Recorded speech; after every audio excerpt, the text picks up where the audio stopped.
Best time of the day this, when they're all out, nice and quiet. Gives you time to think, helps you clear your head. Shame it only lasts for 2 minutes. Do you know, my Paul is worse than the telly these days. He will not leave off about the referendum. He started again first thing this morning. Have you made a decision yet?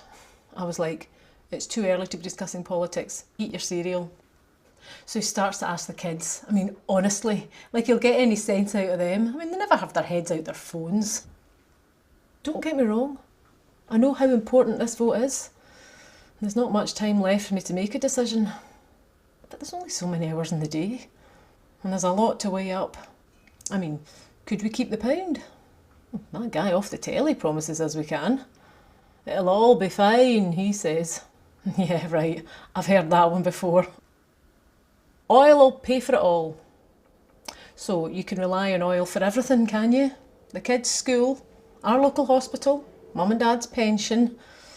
It all sounds a bit too good to be true if you ask me. You know, the thing is, I've heard plenty of promises, but straight answers, they seem a little bit harder to come by. Paul says we have to do what's best for the country. And that's why it's so difficult to decide, isn't it? I'm just as proud of Scotland as he is. I mean, it's my country. Of course I want what's best for it. And most of all, I want what's best for my children. And their children. It's not like you can change your mind in 4 years' time. They have to live with the decision I make. I suppose that's why all this uncertainty bothers me so much. The more I think about it, independence seems like one big gamble, like it's not been thought through.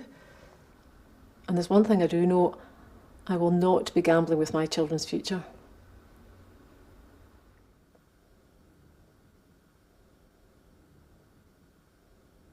Do you know what? I've made up my mind. I'm going to do what's best for Scotland. So, that'll be a no from me. Time to get to work.